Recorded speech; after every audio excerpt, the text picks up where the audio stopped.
I don't know how to start this off with. I've already tried to record this video before, but it's difficult to record it.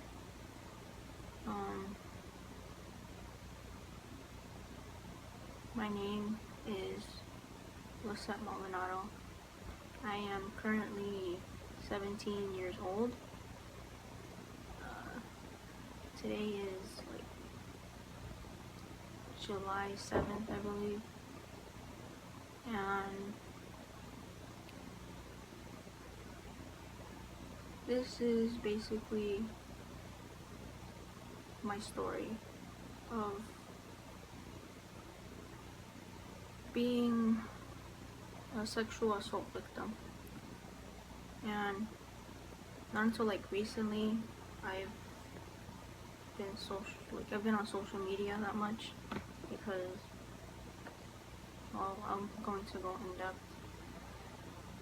When I was 16 years old, on September 15th of 2018, I was raped by someone who I was close with. His name was Joshua Aguilar, and a lot of you know that I was close to him for a long time. For a while, like, we were pretty much inseparable. And I'm obviously not going to protect his name, because why would I protect my own rapist's name?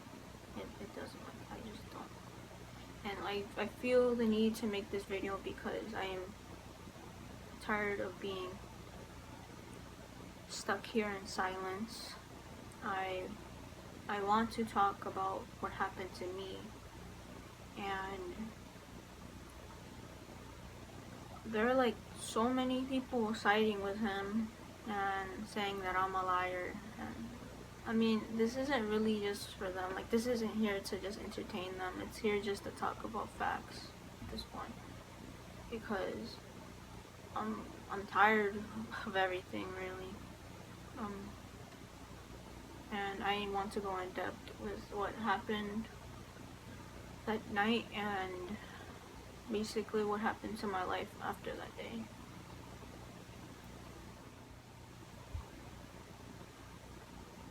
Well,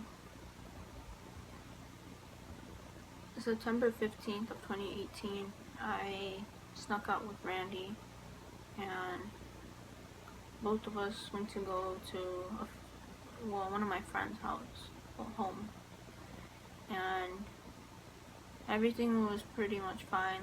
Like we're all like vibing with each other at first. Like, we're all fine with each other. Like, nothing was wrong or anything. And basically, me and Randy got lost because, I mean, we didn't know where to go. This is like one of my online friends, and I was meeting him for the first time too. And we all went to his place. We were all chilling and stuff. We're talking, and after all of that, when I was about to leave, because I didn't want to get in trouble for my mom sneaking out, and we were about to leave, and me and Randy and I got caught up into an argument. And, well, pretty much in the whole story of this whole thing happening, Randy had a gun on him, but the main purpose of the weapon was for protection, nothing else really, because it was late at night, and me and him used to like sneak out and hang out, and we didn't want anything happening to us. And through this whole argument, which was like right in front of my friend's complex, he took out the gun, and he kept telling me that he was going to shoot himself in the head. And I begged him not to, because like at the time, this is someone I did really truly care about. This was my best friend, and I was telling him not to do it, and it was pretty much a constant thing of me begging him not to, because I didn't know what to do, because I've never been in a situation like that before. And when things calmed down, we both Ubered back to my neighborhood, and we were a couple houses down from my home, and we got back into like this argument we've had, and there was this we stopped walking out of nowhere because he stopped, and uh there was this little brick wall, and Randy stopped. He took his gun out, placed it on the brick thing, and he said to me, "Pull your pants down." And he said it to me in a really demanding way. And I've never been in a situation like where like someone was like basically forcing me to do something like right there in plain sight, or like someone close to me who was like basically dear to my heart. I've never had that, and I was scared ultimately because I am a small person. I'm skinny. I can't really defend myself, and I was scared because Randy was a lot stronger than me, and I know he doesn't look like the biggest kind of guy, but like he was stronger than me still. And basically right there where we were, he raped me right there outside of where the brick fence was, which was like, if I left my house, probably 15-20 steps away from my house.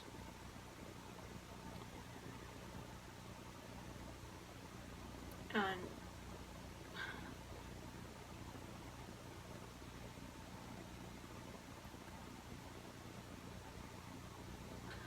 after that, I went back home. I snuck back into my house, and I was crying a lot. I called up my friend who I was just hanging out with, and I told them about everything.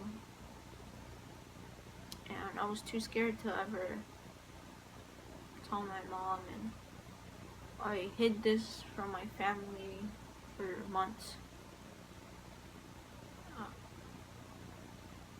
But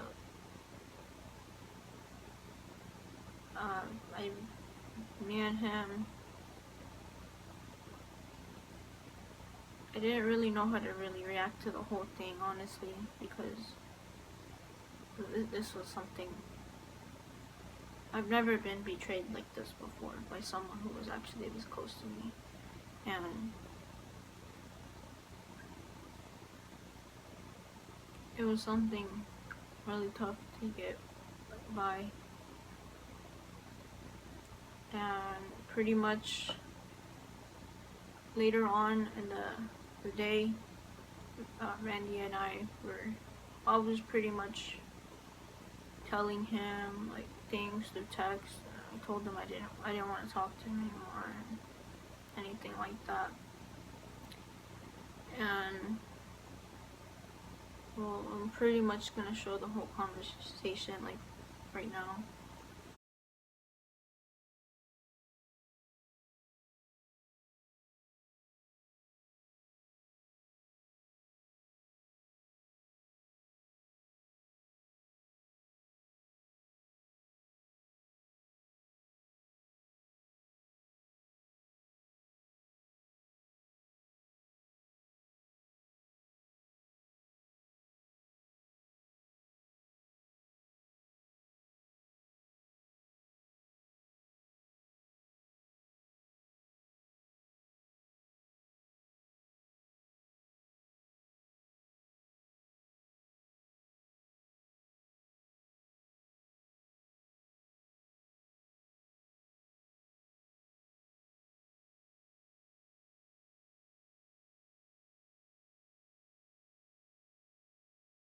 Um, for those saying or thinking, why didn't I actually stop talking to Randy? It's because Randy isn't, I don't mean it in a rude way, but Randy isn't really like mentally okay or mentally stable. He would hurt himself a lot, and pretty much after when he was like threatening to kill himself right in front of me, it was hard for me to really leave him alone because I thought he was going to hurt himself, and I just genuinely thought it was going to happen. I didn't want that to happen, and I thought it was always my fault. But now that I've like grown older and I understood what happened, or like everything that's happened so far between me and him, I realized that this was just only a manipulative tactic used to just keep me in his life. And I had to pretend I was okay. I had to pretend nothing happened for 6 months. I was still going to school at Discovery, and I hid it from everyone else. I didn't want to tell anyone at all. And 6 months after that, it was March 1st, where I was going to actually speak to my counselor about what happened to me. And Randy was aware that I was going to do it, so he went before me when I was going to, and basically confessed to the whole thing on his own. And pretty much, like, during that day when he had confessed, I was called in out of my classroom. I had to speak to my counselor. I had to speak to an assistant principal. I had to write a statement. I had to speak to 2 policemen after, and a detective, because they had officially started a case with everything that occurred. And that day was the day where my decision of prosecuting was set, and I had to, like, the end of the day to decide if I wanted to prosecute or not. And this was really tough for me because, well, obviously I never really thought that that day was ever going to happen. Like, there was times where I thought, like, I wanted my justice. I want my power back of, just being a woman, because he took away my power that night, and I never had it back ever since. I was silent for a long time, and basically when I was speaking to the officers, I handed them my old phone, and I still have it with me. They kept it for evidence. They had recorded everything that I had in there. Text with him, like, talking about, like, the whole rape situation, and it was basically the last time I had saw him was during in the commons during my lunch period, and one of my friends had pointed out that he was staring at me, and I didn't really want to look, but I turned because I was just like wondering why was he looking at me, and he was looking at me, and that is the last time I saw him. And I couldn't really actually even function after that, like, after everything going on. Like, I was stressed. I didn't know, because I didn't know how to tell my mother about it, because I was too scared to really tell her anything. I've never been extremely open with my mom before, like, ever in my life. And I remember at the end of the day, I think it was like maybe when, like, school ended, I think, or it was close to ending.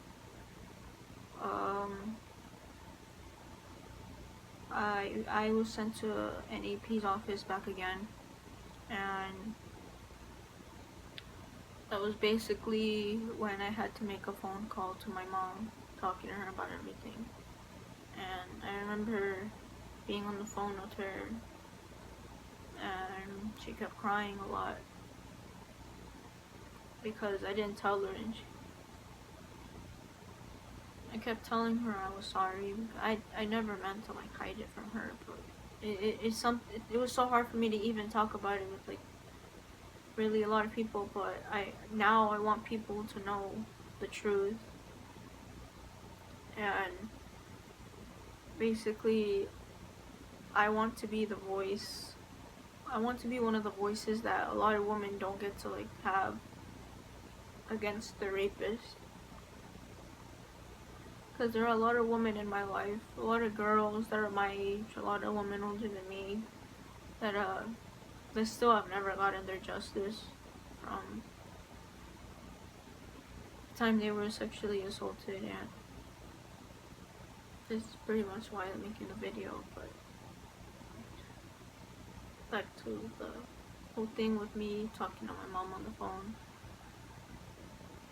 She basically came to the school after that, the call, and it sat down with the officers, and I chose to prosecute. And it took me, well, I was honestly not going to prosecute at first because I didn't really understand anything about like law or anything like that. I didn't know. I thought it was just kind of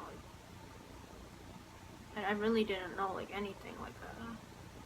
And it took me all, he was just explaining to me everything, like what it meant to prosecute and all that. And I just said, well, then I want to prosecute, and I felt like I had my power back, but sooner enough later I realized I genuinely didn't have my power back at all. After the whole thing with the incident, Randy he got arrested, and basically when I went back home, one of his friends, Gerald, had texted me telling me that Randy wanted to tell me to do the right thing, and I didn't really understand what the right thing was, when the right thing was that he served time for what he did to me.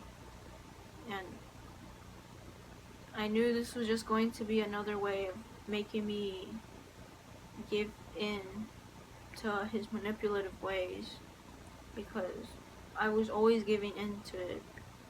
I always listened to him and all of that. And I knew it was the right thing for me because I stood up for myself, and he had to face the consequences, because it wouldn't be right to just let him, walk free like as if nothing happened when something did happen, and he was trying to avoid it for so long. And